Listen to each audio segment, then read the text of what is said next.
Coucou les poussins. J'espère que vous allez bien. Bienvenue dans cette nouvelle vidéo Chair de Poule. Cette semaine, il va falloir deviner si j'ai inventé les 3 histoires ou si parmi elles, il y en a une qui est vraie. N'oubliez pas qu'à chaque vidéo Chair de Poule, je fais gagner à l'un d'entre vous une carte cadeau Amazon d'une valeur de 10 €. Pour participer, c'est simple. Il suffit d'être abonné à la chaîne, de mettre un commentaire sous cette vidéo et de participer au sondage tout en laissant un commentaire en me précisant votre choix. J'annoncerai la bonne réponse et le gagnant dans la prochaine vidéo spoiler. J'espère que ces 3 nouvelles histoires vous plairont. Et c'est parti! Première histoire, prémonition mortelle. C'est l'histoire de Maggie qui raconte que cet événement a eu lieu il y a 4 ans environ. Elle habitait à Manchester en Angleterre et était âgée de 23 ans. Elle était à ce moment-là en colocation avec une amie à elle, Stella, et finissait ses études en sociologie. Maggie dit qu'elle a en général un sommeil de plomb et se rappelle très rarement de ses rêves. Mais un soir, en plein milieu de la nuit, elle s'est réveillée en sursaut après avoir fait un terrible cauchemar suivi d'une paralysie du sommeil. Elle précise qu'elle avait déjà vécu plusieurs paralysies du sommeil auparavant, mais uniquement lorsqu'elle était enfant. Maggie, en sueur et paniquée, est sortie de son lit pour se laver le visage et boire de l'eau. Elle dit qu'en plus d'avoir subi une paralysie du sommeil, elle se rappelait parfaitement du cauchemar qu'elle avait fait et avait vraiment l'impression que c'était réel. Et ça l'a perturbée énormément. Dans son cauchemar, Maggie marchait seule en pleine nuit et entendait une voix l'appeler. Et en se tournant vers la voix, elle a vu un homme derrière elle qui brandissait un couteau et qui d'un coup s'est mis à foncer droit sur elle. Maggie s'est donc mise à courir, mais l'homme a finalement réussi à la rattraper. Il l'a plaquée au sol, s'est mise à l'étrangler et a fini par la poignarder dans le ventre. Elle s'est ensuite réveillée en sursaut dans sa chambre. Malheureusement, son cauchemar n'était pas terminé. Maggie arrivait à peine à ouvrir les yeux et à bouger son corps, quand soudain, elle a entendu « Maggie. Maggie. » Elle essayait de hurler, mais aucun son ne sortait de sa bouche. Maggie a fermé très fort les yeux en priant de se réveiller et au bout de plusieurs secondes qui ont paru une éternité, elle a enfin réussi. Elle dit qu'après cet événement, elle avait peur de s'endormir tellement ça l'avait marquée. Et elle précise que le visage de l'homme était imprimé dans son cerveau. 2 semaines après environ, Maggie s'est rendue à une soirée organisée par des amis de sa colocataire Stella. La soirée se passait très bien, jusqu'au moment où Stella lui a présenté un pote d'université qu'elle appréciait beaucoup et qu'elle pensait parfait pour Maggie. Maggie, je te présente John. John, Maggie. Je suis ravie de te rencontrer, Maggie. En posant les yeux sur lui, Maggie s'est tout de suite figée. Voyant sa réaction, Stella lui a demandé « Ça va, Maggie ? Maggie a répondu Faut que j'y aille. Je me sens pas très bien. » Puis elle s'est rapidement dirigée aux toilettes. Une fois là-bas, Stella l'a rattrapée et lui a dit « Qu'est-ce qui va pas ? » Maggie a répondu d'une voix tremblante. « Tu te rappelles du cauchemar que j'ai fait il y a 2 semaines de ça ? » Oui, et ? Eh bien, le type que tu viens de me présenter, il ressemble trait pour trait au mec de mon cauchemar. Quoi ? T'en es sûre ? C'est pas possible ton truc. J'en sais rien, mais ça m'a vraiment perturbée. Désolée, mais je préfère éviter de le côtoyer. D'accord. Maggie dit qu'elle n'est pas restée très longtemps à la soirée, de peur de tomber nez à nez avec le fameux John. Elle finit par dire qu'elle sait que sa réaction était peut-être un peu extrême, mais elle préfère considérer son cauchemar comme un avertissement. Deuxième histoire, je ne t'oublie pas. C'est une certaine Cynthia qui nous fait part ici d'une terrible mésaventure qui lui est arrivée il y a 3 ans. Elle précise qu'elle travaille dans un Subway qui se situe dans la ville de Boston, aux États-Unis. Cynthia dit qu'elle ne peut pas s'empêcher d'être gentille avec tout le monde, même si les personnes ont l'air louches. Et en général, elle s'en veut de ne pas réussir à réagir autrement. Elle raconte qu'à l'époque, il y avait un type d'environ 35-40 ans qui venait tous les midis manger dans le Subway où elle travaille. Il était fasciné par ses piercings aux oreilles et sur son visage et n'arrêtait pas de lui poser des questions à ce sujet. Le problème, c'est qu'une fois servi, le type allait s'asseoir à une table et pendant 2 heures, il fixait Cynthia tandis qu'elle servait d'autres clients. Ce petit manège a duré 2 semaines environ. Chaque jour, l'homme demandait à Cynthia son numéro de téléphone, prétextant qu'il avait plusieurs piercings à lui donner et il voulait voir Cynthia les porter à ses oreilles.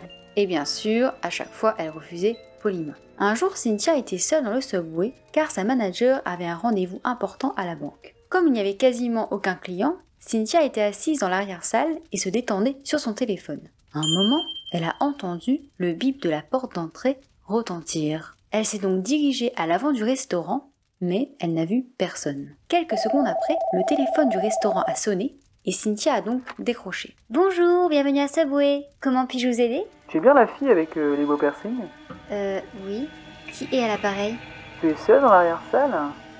Tu travailles toute seule aujourd'hui? Cynthia a tout de suite reconnu que la personne qu'elle avait au téléphone était le type qui n'arrêtait pas de la coller. Effrayée, elle a raccroché et a envoyé un texto à sa manager pour l'informer de la situation et lui dire de se dépêcher de revenir. Sauf que l'homme a une nouvelle fois appelé. Et cette fois-ci, il a posé des questions encore plus bizarres à Cynthia. Dis-moi, tu ferais quoi si on était tous les deux enfermés dans une pièce? Tu as un petit ami?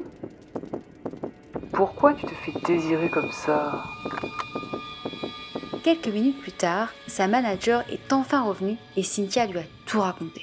Vers midi, alors qu'il y avait énormément de clients dans le Subway, le type a encore appelé. Cette fois-ci, sa manager a répondu. Et Cynthia raconte qu'encore aujourd'hui, elle ne sait toujours pas ce que le type a dit à sa chef, mais rien qu'à voir l'expression sur son visage, Cynthia en a eu des frissons. Sa chef a dit au type « Écoutez-moi bien, si vous appelez encore une fois, j'appelle les flics. » Après ça, Cynthia s'est dit qu'elle n'entendrait plus jamais parler de ce type. Malheureusement, elle avait tort. Une semaine plus tard, Cynthia venait de terminer son service et s'apprêtait à se rendre à sa voiture garée devant le Subway. Lorsqu'elle a jeté un œil dehors, elle a cru halluciner. Elle a vu l'homme de la dernière fois devant sa voiture en train de regarder à l'intérieur. Cynthia raconte qu'elle avait oublié de verrouiller une de ses portières arrière. L'homme s'en est rendu compte et l'a ouverte, puis s'est faufilé à l'intérieur et l'a refermée derrière lui. Cynthia était sidérée et tremblait. Le mec était en train d'essayer de se cacher dans sa voiture et Dieu seul sait ce qu'il comptait lui faire. Cynthia est bien sûr restée à l'abri à l'intérieur du Subway et a prévenu sa chef qui a de suite contacté la police. À leur arrivée, les policiers ont dû sortir de force l'homme de la voiture, puis l'ont arrêté. Cynthia a appris plus tard qu'ils ont retrouvé sur lui un couteau de boucher, une corde et un chiffon imbibé de chloroforme.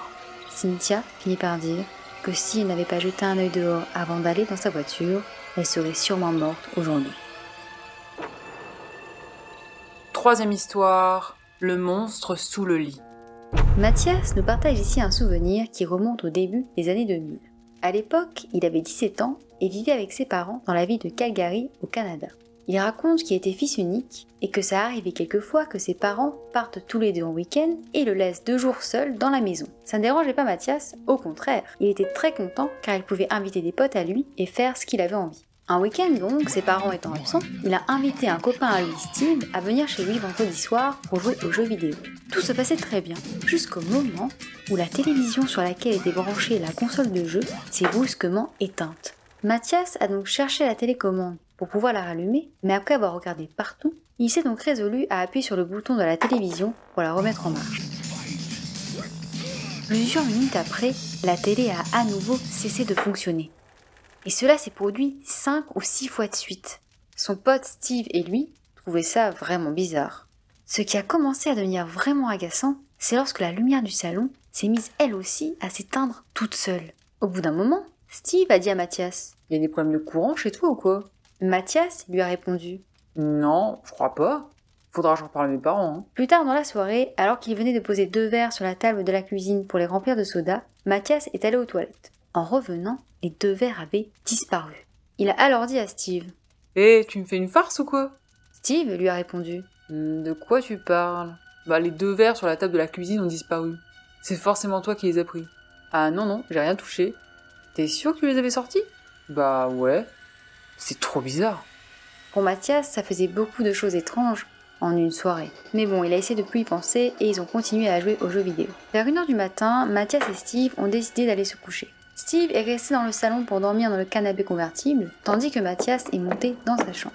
En arrivant à l'étage, il a remarqué que la porte de sa chambre était grande ouverte alors qu'il était persuadé de l'avoir fermée.